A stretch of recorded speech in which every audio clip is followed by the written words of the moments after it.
You're listening to Bold Calling, an award-winning podcast presented by Orum, where every episode we're bringing on the biggest and brightest minds in the tech and sales industries for a discussion about their biggest challenges and the unique ways we're all working to solve them. Today, I'm joined by Allie Brotherton, a senior sales manager and one of the longest tenured Orum sellers here at our company. And we are also joined by Nick Cegelski, founder of 30 Minutes to President's Club, the #1 sales podcast in the world, and importantly for us here at Orum, co-author of Cold Calling Sucks, and That's Why It Works.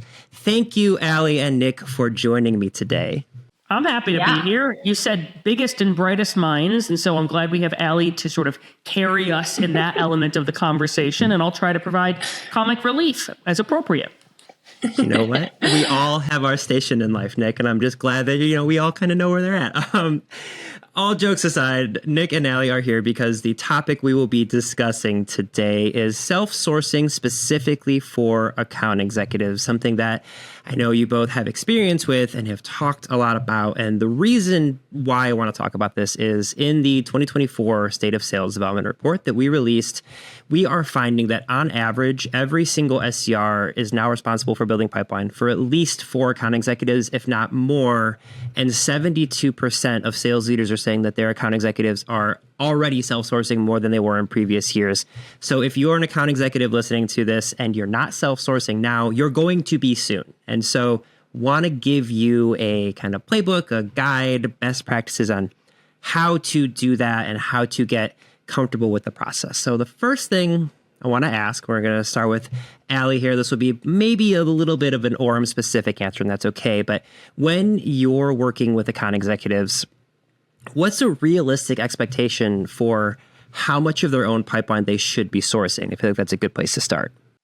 Yeah, of course. I think you hit the nail on the head, Adam, by mentioning more and more, we're seeing teams have to be responsible for self-sourcing. Gone are the days where you rely on inbounds, you rely on SDR book meetings. You have to take your own destiny into your own hands. And I would argue that the top sellers throughout, the history of selling have already done that as well and have that worked into their process.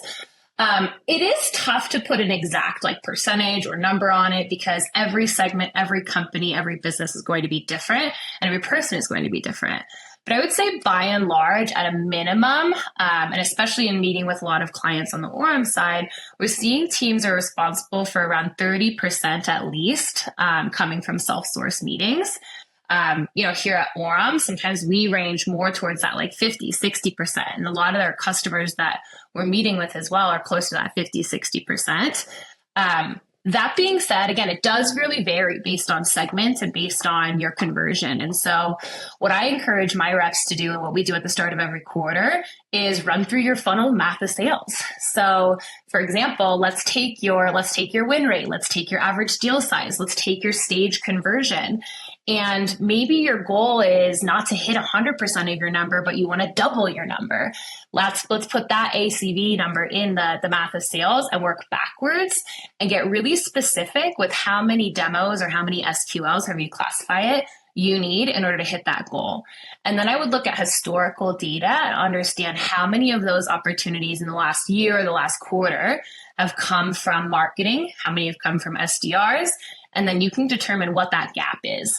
And then put a little bit extra on top of that gap, just in case things push or miss or whatever, right? You got to plan for the worst and make sure you're prepared there.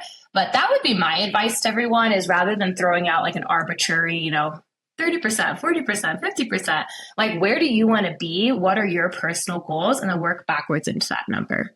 Nick, I know that you don't work with just one organization at 30 MPC. You guys work with all sorts of different people, but I am curious, is that a similar approach that you guys would be taking to the people that you're working with? Yeah, I think it depends on segment, it depends on your company, it depends on resourcing, but I think, Ellie, your answer of 30% honestly reflects the experience that I had when I was an AE. I would say about a third of my pipeline came from self-sourcing.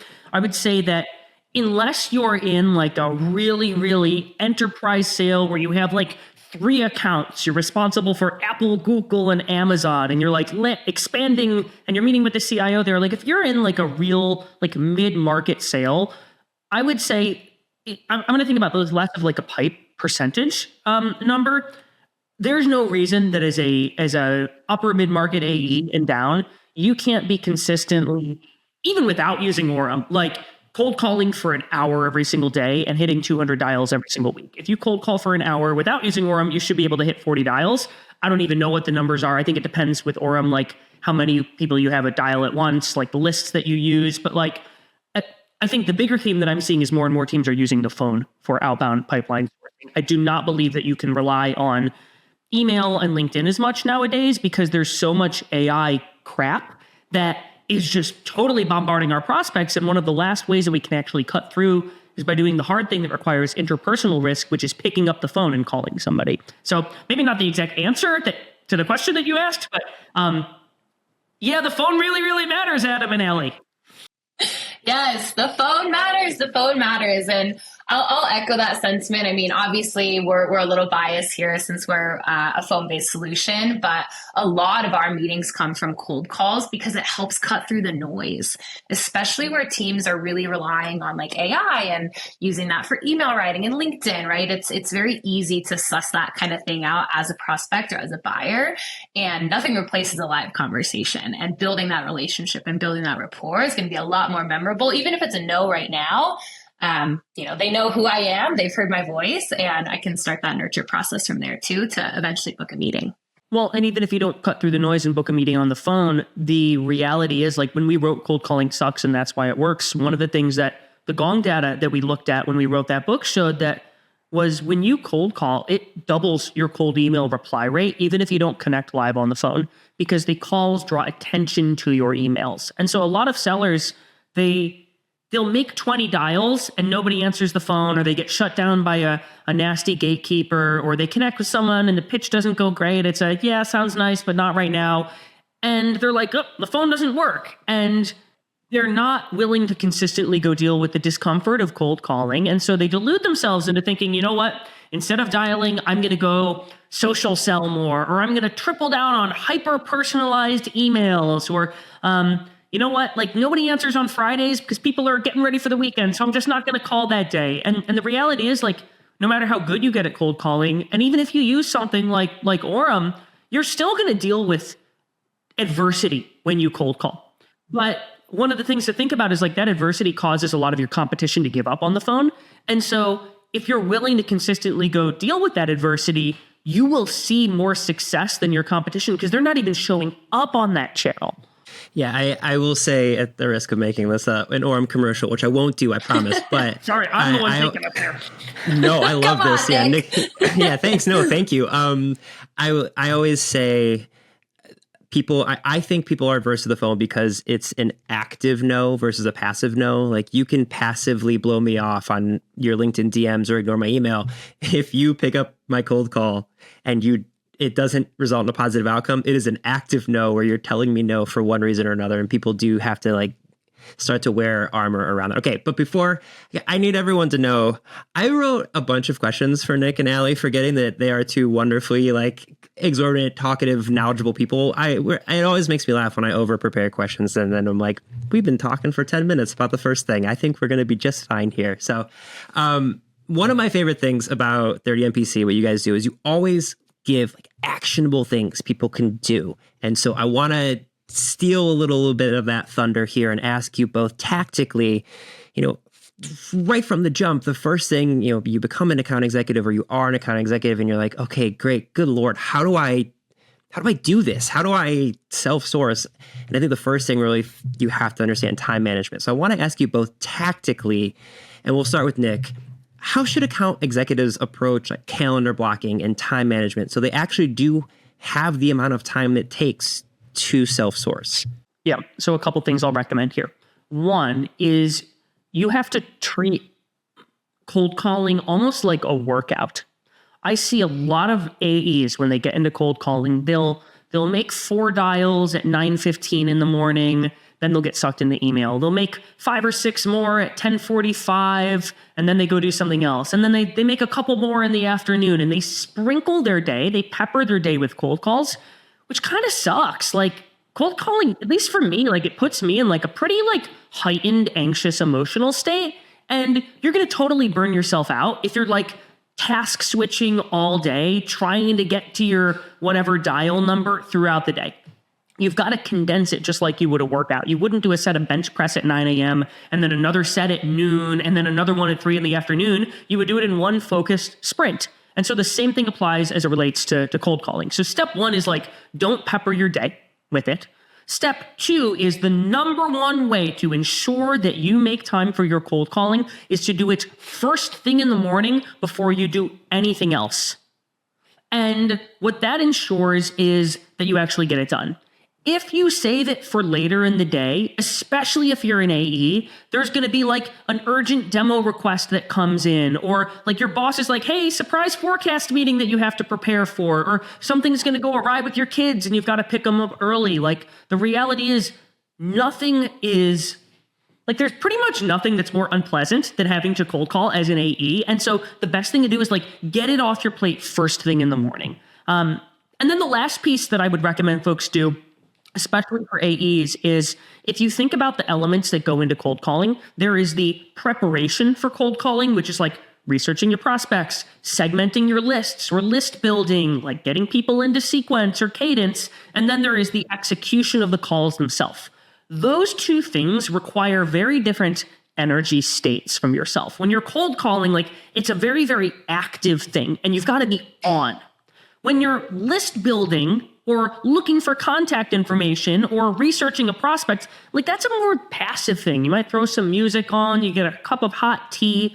The worst thing you can do is bounce back and forth between both of those things in a dial blitz. And so what I recommend that you do is do your preparation, plan your attack, and then attack your plan in a totally separate block. For me, what I like to do is in the afternoons, I'll do that list building and prep. And then the next morning is when I attack my plan and actually go work that list.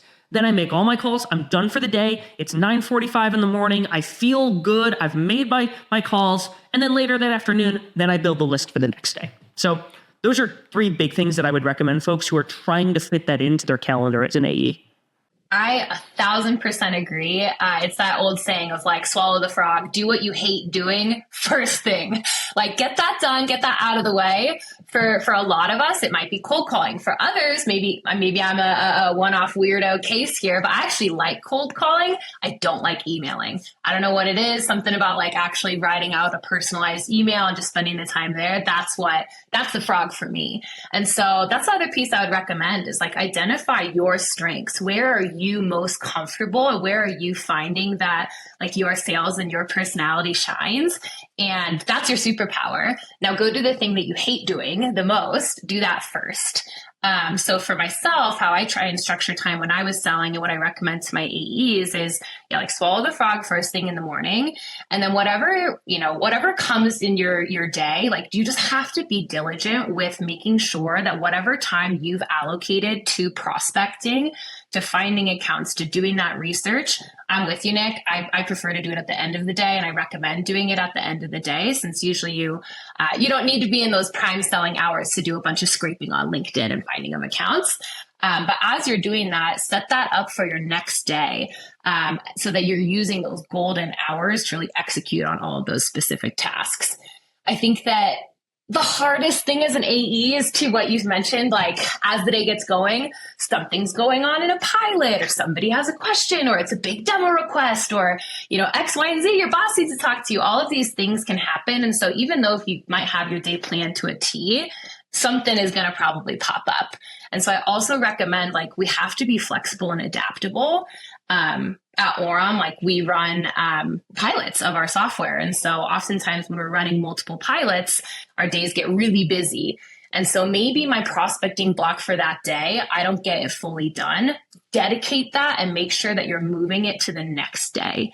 And whatever way you do that, just making sure that you're allocating that time, that collective time throughout the whole week. So let's say it's, an hour a day, 5 hours during a week. If you don't get it done that day because, things got crazy and you had to jump into whatever XYZ conversation, making sure that you reallocate that time so it doesn't fall through the cracks or slip through the wayside. Yeah, one recommendation that I have for folks is it actually seems weird, but like you almost want to have a backlog of dial inventory of people that you plan to reach out to, meaning I see a lot of like AEs, they think, they'll look in like their sales engagement platform and they'll see overdue tasks. And they're like, I shouldn't have any overdue tasks. I actually think that's wrong. I actually think you want to have a backlog of people that you've like done the research on, you've found the contact info for, and you plan to reach out to. It's actually better to have that backlog, because if I'm going to miss one of my prospecting blocks in a day, I want it to be the list building block, not the cold calling outreach block. And so what I could do is like, I would always rather move a research or like call prep block if a day gets really, really crazy, versus skip my cold calls for the day, because it's a slippery slope. Once you miss one block, it becomes really, really easy to keep moving them. I want to ask you both about that a little bit, because moment of vulnerability, as I take on more strategic things here from a marketing standpoint, the individual contributor things absolutely fall through the cracks. Like, again, as a content creator, it'll get to 4:00 in the afternoon. I'll be like, I haven't even thought about what we should be posting as a brand today on LinkedIn, let alone my own stuff, and all these other things. And it becomes harder and harder. And I want to ask, as account executives do this, as they kind of move up, as they're taking on more leadership roles, more mentor roles, as they're getting bigger and bigger accounts, like you mentioned, Nick, like if you miss something, you make sure it doesn't snowball. Are there ways that account executives can find ways to kind of hold space, as the internet is saying right now? Can they hold space for their own self-sourcing as they get more and more, kind of quote unquote important? Like, what can they do to make sure they don't let those missed blocks snowball? Well, I think one is acknowledging that like it's really, really easy to move that stuff. And some mantras that I live by as a seller are as follows. One, your success in sales is determined by the number of uncomfortable conversations that you're willing to go seek out. That's cold calling. So if you can commit that to your mind, like cold calling is the best way to go have those hard conversations and get that real-time rejection and also that real-time acceptance, Adam. Like you're going to have people who are like, oh, it's funny you called. We were just talking about this, and you're going to book meetings. So one is understand that your success is determined by the number of those difficult or uncomfortable conversations that you are willing to go seek out.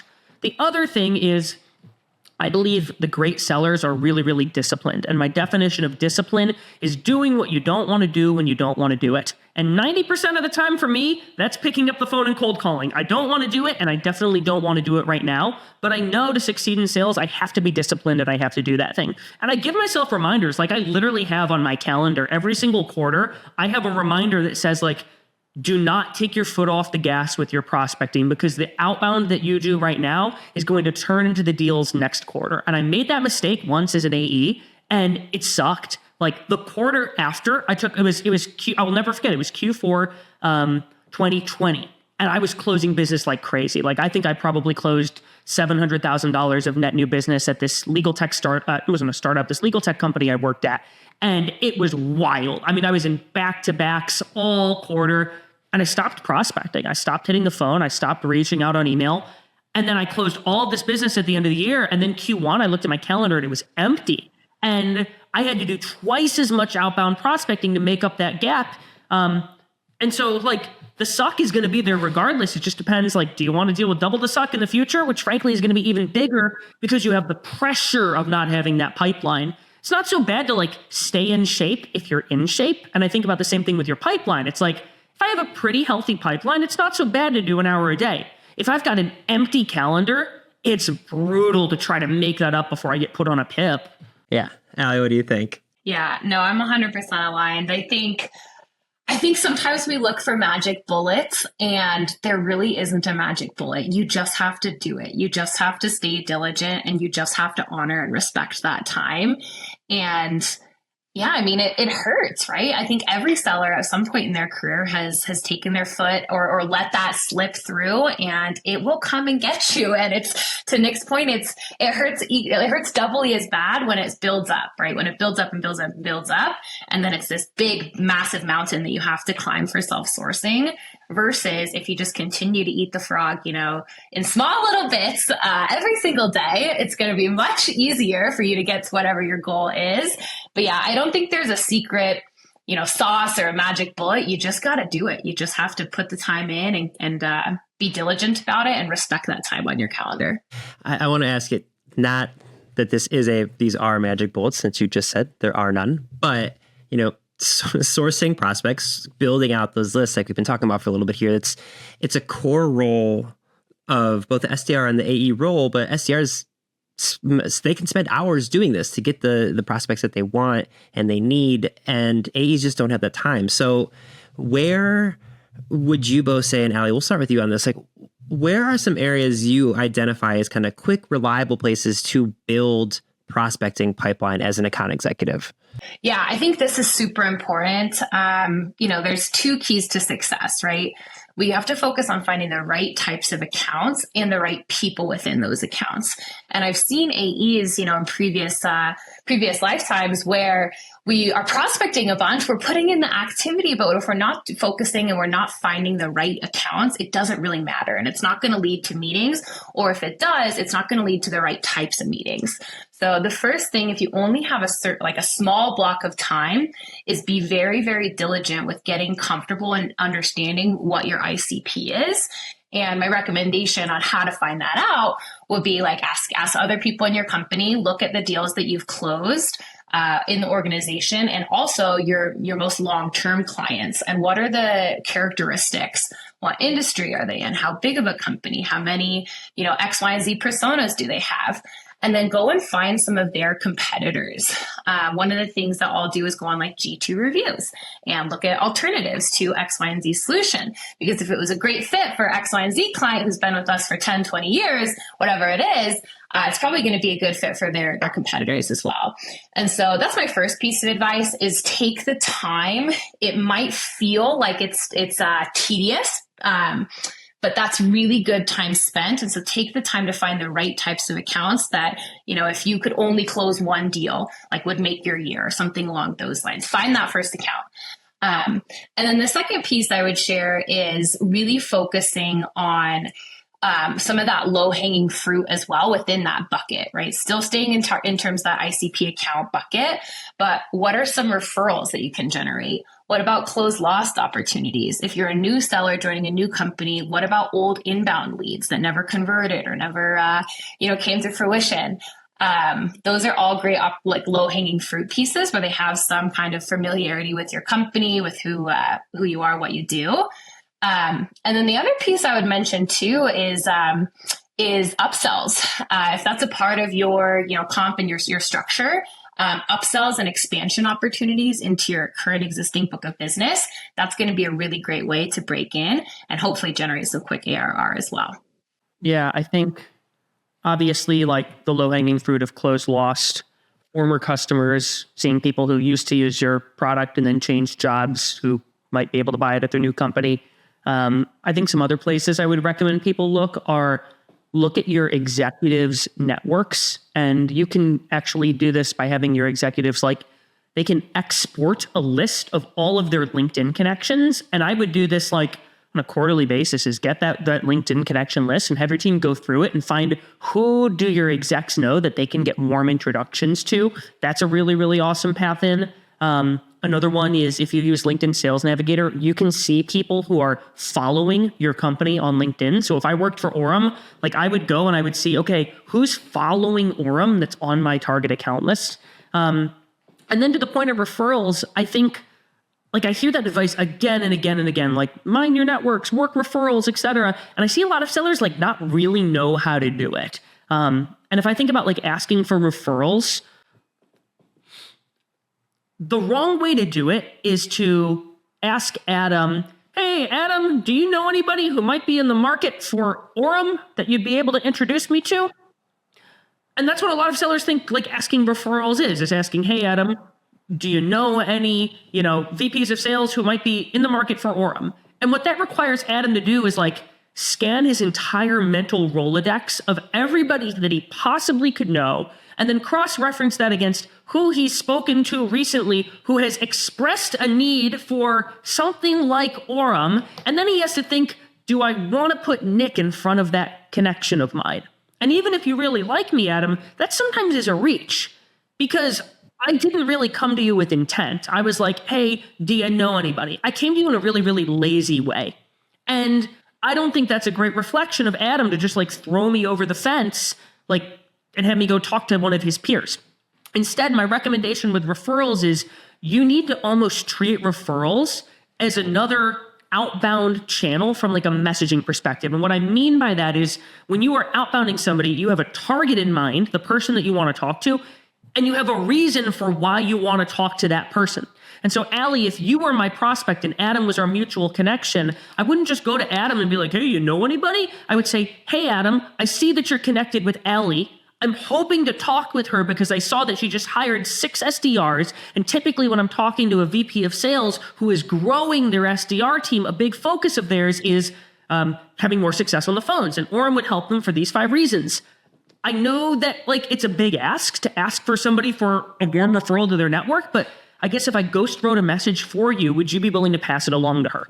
That is a much higher likelihood of me getting a yes from Adam because 1, I showed that I did some prep here. I saw this thing about Allie. This is a personalized message. This isn't just like, yo, Adam, do my job for me, introduce me to people. And so referrals are an awesome way to generate new business. I would say like right now, 80% of my business is coming from me asking for referrals in the manner that I just described. But way too many sellers, they avoid it because they don't know how to do it, or they take the lazy approach, and it doesn't work when you take the lazy approach.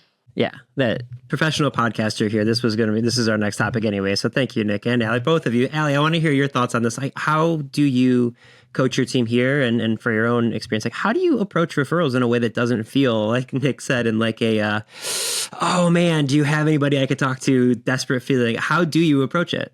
Yeah. It comes off really desperate when you do it that way. No, I'm aligned with Nick. That's my approach as well. And that's what I coach the team on. Is to look through, right? So step 1 is make sure you're following all of your champions on LinkedIn, that you're connected with all of your champions on LinkedIn. That way you'll get notifications as well when they move jobs or if there's changes or posts or things like that. Like stay connected to them. You've built that relationship, so keep it going. And then from there, look through their networks and see who they're connected to with similar titles. So for Orum, I will go through and look at, Nick, for example, like who is he connected to? And then once you find someone he's connected to, typically I'll reach out and just as a starting point, like, hey, Nick, I saw you're connected to so-and-so. Are you connected beyond just a LinkedIn, connection, or do you know them like on a more personal level? That's another way too, to just kind of scope out. Sometimes when we reach out for referrals, especially when we're reaching out to other sellers, they connected with them to prospect into them. So if they don't have a relationship, we want to know that as well. And it's totally fine. That's the first thing I would do. And then to Nick's point, being really tailored. And especially if you're reaching out to somebody who probably has a lot of LinkedIn activity, make sure that you are ghostwriting that piece for them as well. And typically I'll say like, hey, this is what I was thinking. This is the premise. This is why I want you to reach out. This is how it would help them, how it will help us. This is what, this is a piece that I've written for you. Feel free to put your own spin on it. I don't want you to say anything you don't feel comfortable with as well. This kind of gets into something I want to ask you both about, because I do feel, and like Nick, you would know this even more than we would, but like I feel like network-based selling is such a massive thing now. It's, obviously it's like a lot, everyone always has jokingly said it's not what you know, it's who. I feel like that's more true now than ever. Like just the ability to go to someone and say, hey, we're prospecting into this particular place. Can you share your experience with Orum with them if you get a minute? And then, like you said, kind of help them with what you would like them to say. But I think, in my opinion, one of both of your superpowers is like relationship building and maintaining relationships. I'll give you a specific example. One of the first few times I ever spoke with Nick was via LinkedIn DM, and it was, I come from a book, The Literary World. And like, he asked me for book recommendations. I gave him some, thinking nothing of it. I was like, this guy who co-hosts the most popular sales podcast, never going to hear from him again. We hopped on a call like months later, and he's like, by the way, I appreciate those recommendations. Here are the ones that I read. Like, it's just like the ability for you to not only like remember it, but actually action on it and then bring it up. I was like, oh my God, I love this guy already, even more than I already had. So this is a long way, first of buttering you up just a little bit, but do you both, and Nick, we'll start with you because I gave you your flowers. Do you guys have tactics for staying sharp on like all these different connections you're making and who you know is where? Like, how do you keep it all straight? This may sound like a silly question, but the more account executives grow, the more people they know. How do you keep it all straight in your head? I mean, obviously part of this is like taking notes and writing them down. So Adam, like when we talked about that, I put it in the CRM, and before the next call, I looked at those notes. But that's obvious advice. I think a piece of non-obvious advice is, this is going to sound like really, really dorky, but anytime I'm meeting somebody new for the first time, I actually like prepare a piece of small talk for that meeting. Meaning like I go look at their LinkedIn, I Google them, and like not everybody wants to jump into business right away. But a lot of people like they want to warm up a little bit. And so like I usually try to show up with like a non-lame piece of small talk to make with people. And I found that leads to better conversations. It actually springs up from when I was in high school. I went on a date with a girl, and I was really, really anxious and nervous. And I was like, I don't know what we're going to talk about. And so I literally like made a list in my phone of all of the potential topics of conversation that we could have. And the date still didn't go great, but I carried that over into my lovely sales career. How sad is my life? Gosh. But no, I legitimately do prepare I prepare one piece of interesting small talk with everybody I'm going to meet with. I love that. That's so wholesome. Yeah, you love like, that I got shut like, down on a horrible... I'm married now, so I got better. There you go. That's wonderful. Allie, Allie, how about you? Do you write down notes so that, do you also, much like Nick and I, have social anxiety, it seems like? Don't we all at some point at some level? Yes. I have to prepare.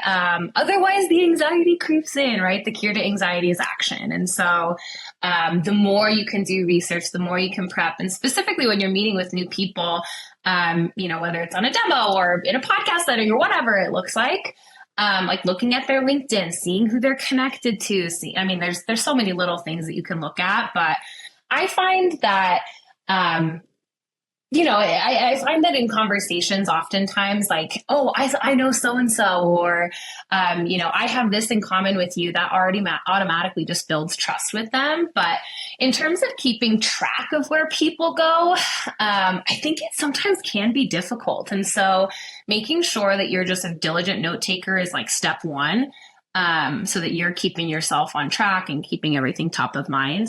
I'm a big fan of solutions like User Gems that helps track everything automatically for you when champions do move. That's always helpful.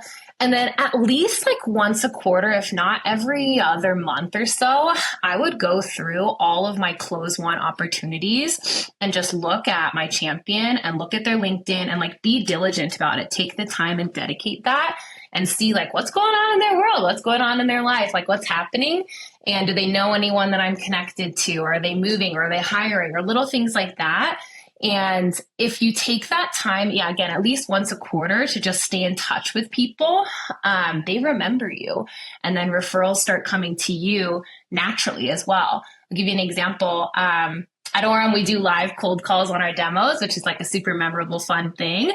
But if you continue that momentum, people will reach out after the fact. And we just had an opportunity come back into us with 100 plus, potential seats, which is a big opportunity for us because they had remembered and we'd stayed in touch with them over time. So just being diligent, blocking that time and going through your close one and engaging with your champions on a regular basis, not just when you need a referral. One thing that I like that you do there, Allie, is you have a rhythm for doing it. Like you said, you're doing it quarterly when you go back to those people.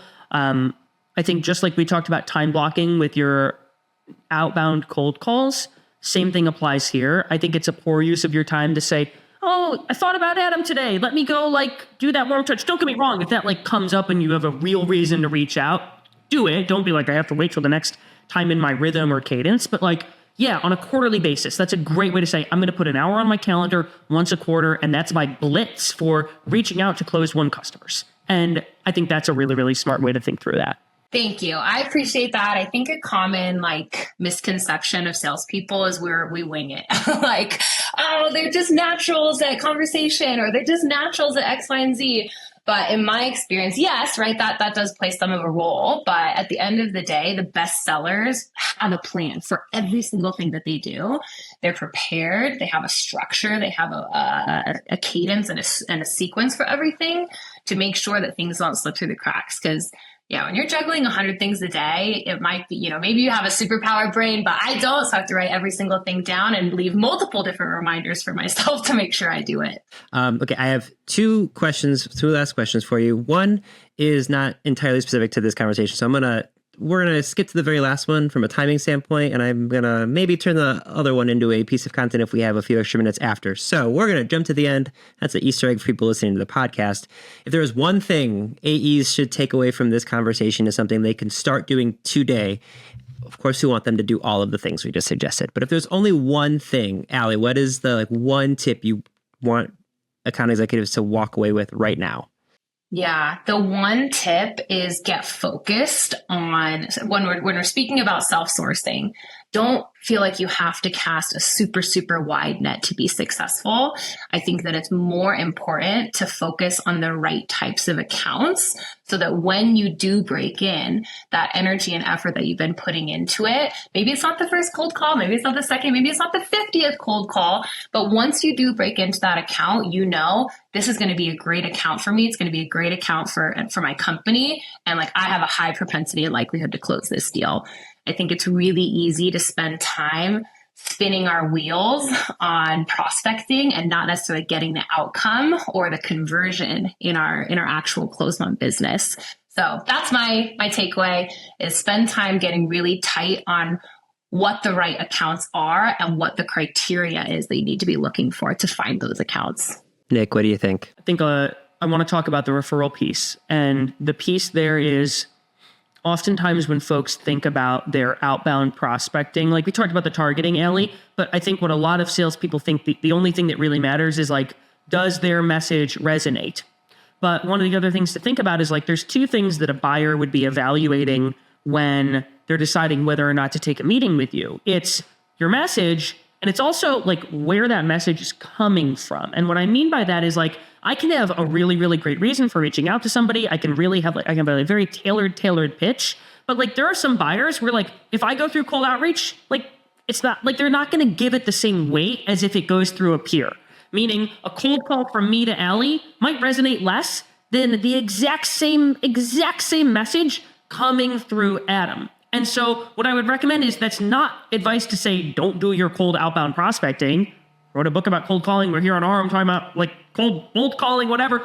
But one thing for folks to consider is adding into your prospecting cadence that idea of a referral blitz, where there's nothing stopping you from taking all of the deals that you've closed over the last 2 years, putting those people in Orum and like calling that list too and asking for the referrals. You've got to do some prep to make sure this thing really works, but I think referral prospecting is a really, really repeatable channel if you do it the right way. I love that so much. For everyone listening in, I will put Allie and Nick's LinkedIn's in the show notes. I can't imagine a world where you're listening to this podcast and you don't know what 30 Minutes to President's Club is, but I will put a link in there as well as to the book. This has been so fantastic. Allie, Nick, thank you so much for joining me today. Thank you. It's a lot of fun. Yeah. Thank you.